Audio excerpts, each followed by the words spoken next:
5:43 de la tarde. Estamos sintonizando de nuevo con Modo Opinión Sol por Sol 106.5.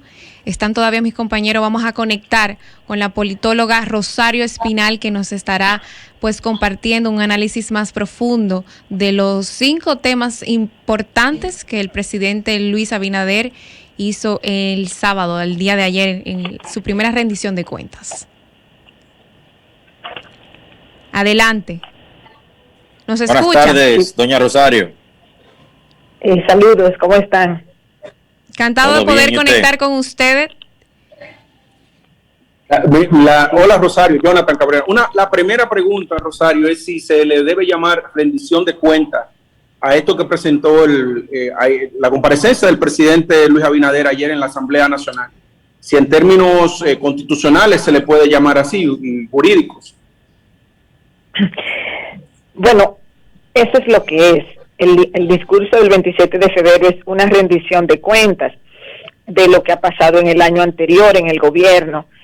Yo decía ayer en la cobertura en que participé en televisión que realmente el discurso de rendición de cuentas no debería ser el 27 de febrero, sino el 16 de agosto, porque coincidiría con la fecha en que los presidentes toman posesión. ¿Por qué? Porque el primer año de un presidente que es electo, o sea, un presidente nuevo, siempre está truncado porque tiene que reportar sobre 6 meses en los cuales no estuvo gobernando. Pero eso, o sea, es una opinión mía. Yo simplemente lo digo porque siempre va a haber ese cuestionamiento de si un presidente nuevo va a estar reportando de lo que hizo otro gobierno. Pero es muy atinada esa recomendación, sí, y hace mucho claro sentido. Pero lo establece la Constitución, o sea que creo que habría que modificarla. Claro, eso es como cuando en algún momento, porque no es motivo para hacer cambios, pero en algún momento en que cambian constituciones allá, pues eso es lo que tienen que tomar en cuenta, que hay cositas así que hay que cambiar. Detalles.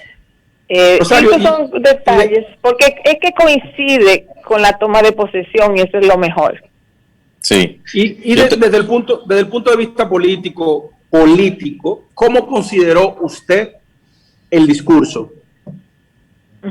Mira, el discurso como pieza discursiva fue un discurso bien concebido, bien escrito y bien presentado, realmente. Ahora bien, ¿cuáles son sus fortalezas, digamos, y sus problemas? Tuvo un componente de optimismo en el país, en la economía del país, en la posibilidad de superar los problemas. Eso es importante. Los presidentes están para dar optimismo, para promover el optimismo, no para asustar a la gente simplemente, ni para hablar solo de lo negativo. Entonces yo creo que una dosis de optimismo es bueno en un discurso en este momento, en que el país lleva un año junto con el mundo en una pandemia, y en donde los problemas no se van a acabar, ni hoy, ni mañana, ni el mes que viene.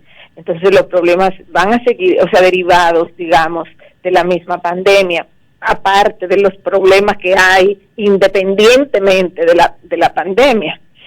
Entonces, yo creo que esa parte es positiva. Anuncios que se hicieron de proyectos específicos que se piensan realizar, modernización aún más del transporte. La República Dominicana en la región tiene un buen sistema de transporte vial, pero hay mucho espacio para mejorar, porque la República Dominicana es un país que para su territorio tiene mucha población. Si uno compara la República Dominicana, por ejemplo, con los países de Centroamérica, que tienen mucho más territorio, todos, que la República Dominicana, pues la República Dominicana es un país que tiene mucha gente para su territorio, entonces necesita de un sistema vial lo más adecuado posible. La gente se queja, por ejemplo, del tránsito en la capital o en Santiago, en las principales ciudades, y es cierto, es que hay una gran concentración de población.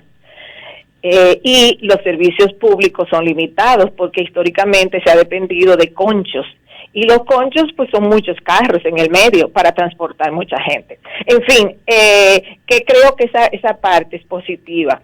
Donde yo veo los problemas del discurso es, bueno, en la medida en que era positivo, también fue un poco grandilocuente, o sea, como atribuirse cosas que realmente no son producto de estos 6 meses.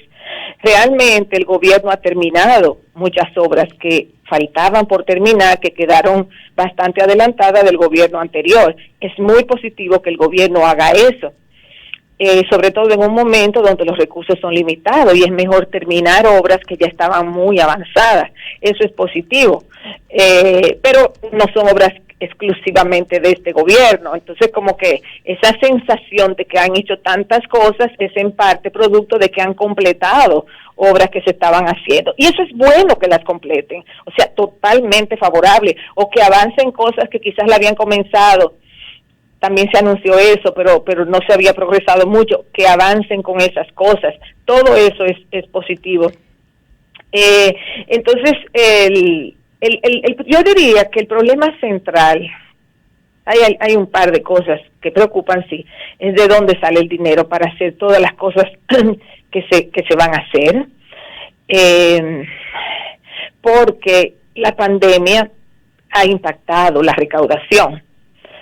Y o sea, no hay un cheque en blanco para coger, o sea, no hay una ventana de préstamos abiertos para tomar prestado ilimitadamente. No, incluso quieren modificar la ley de hidrocarburos, o sea que ahí también habría que ver de dónde sacarían los fondos para compensar esa falta de recursos por esa vía, en el caso de que lo lograran. Bueno, vamos a ver si la modifica realmente o si fue un anuncio de que la van a modificar para calmar la gente que ahora anda preocupada por el aumento de los combustibles. Vamos a ver si la modifican en primer lugar y vamos a ver en qué forma la modifican, porque los gobiernos, todos los que han pasado desde que se aprobó esa ley, se cuentan porque con esos recursos, con esos impuestos altos a los combustibles, porque es una fuente muy segura de ingresos. Entonces, la clase media va a estar muy resistente a los impuestos. Y de dónde, o sea, por un lado los empresarios se resisten a que le pongan más impuestos. Lo que buscan todo es exenciones impositivas. La clase pobre ya es poco lo que tú le puedes cargar, a menos que le pongas impuesto a los productos más básicos de la canasta familiar, lo cual sería terrible. Porque hay economistas que hablan de expandir el ITEVIS a los productos de primera necesidad. Pero cuando dicen eso, yo me pregunto, ¿pero están locos? No, ¿y quién aguantaría? ¿Qué político aguantaría? Un político en ejercicio aguantaría esa carga de medidas tan impopulares. Hay un costo político y también hay un costo social inmenso. Entonces sería una mala política pública poner el impuesto a los pobres, o sea, poner el impuesto ya a los productos de canasta familiar, que es básicamente lo que queda sin ITEVIS. Entonces, cuando yo oigo personas, sobre todo algunos economistas, hablando alegremente de ampliar la base del ITEVIS, a mí me parece una locura. Y la clase media, que lleva una fuerte carga de impuestos, sobre todo las que reciben salarios, porque las que reciben salarios no tienen forma de evasión, o sea, le deducen impuestos de su salario, pagan impuestos sobre la renta, religiosamente, digamos, y además están cargados con el ITEVIS. Entonces, la clase media, que es la más movilizada en este momento, porque en la República Dominicana, desde la década del 80, que era que se movilizaban los sectores populares, realmente ha habido un cambio. En este siglo, en los 20 años que lleva este siglo, la movilización social, sea de manera física o de manera virtual, la lleva básicamente la clase media. Entonces, esa clase media va a ser muy resistente a que le suban impuestos o que le pongan nuevos impuestos. Entonces, no hay mucha posibilidad de recaudar mucho más. O sea, la estrategia que se usó, que por ejemplo se usó en el gobierno de Danilo Medina, fue la de lo que ellos consideran eficientizar el cobro, es decir, a gente que debe pagar que no paga. Y por ahí es que se fueron. O sea, aparte de la primera reforma fiscal que se hizo en el 2012. Entonces yo veo ahí una gran dificultad de los recursos y pueden recurrir a préstamos por un tiempecito, pero luego se le va a complicar. Entonces ahí yo creo que hay uno de los grandes nudos adelante que tiene el gobierno. Y el otro gran nudo que hay hacia adelante es que el gobierno del PRM es electo, o sea, digamos, la cosmovisión política de la población, del país, de la gente que vota por el PRM, se basó en la idea de que las cosas estarían mejores. O sea, no se elige el gobierno para administrar una pandemia, para administrar una crisis económica. Es distinto cuando una economía está en el suelo y se elige un gobierno para que saque la economía, que saque el país de un hoyo, digamos.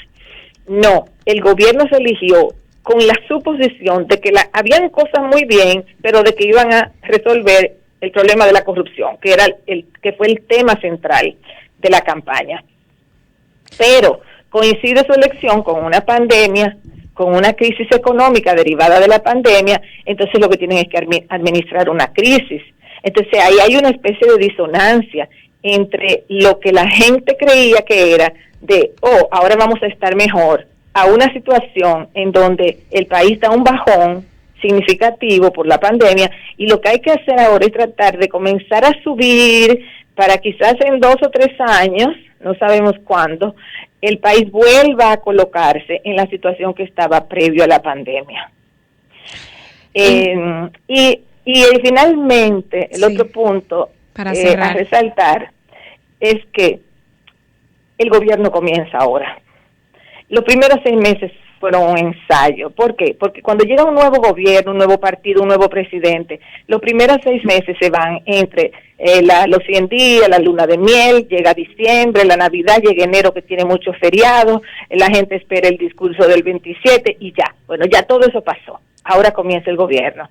El gobierno tiene un presupuesto estimado de $1 billón para el 2021. Entonces, el gobierno tiene el reto, porque es parte de la promesa electoral, de administrar $1 billón con eficiencia y con transparencia. Ahí hay un gran desafío. Ahí hay un gran desafío. Muchísimas gracias, Rosario Espinal, por compartirnos estas importantes notas sobre lo que fue la rendición de cuentas del presidente Luis Abinader. Su primera rendición de cuentas en medio de una pandemia mundial. Agradecerles por estar conectados y comunicados con todos a los que nos escuchan en estos momentos, a nuestro compañero Samuel.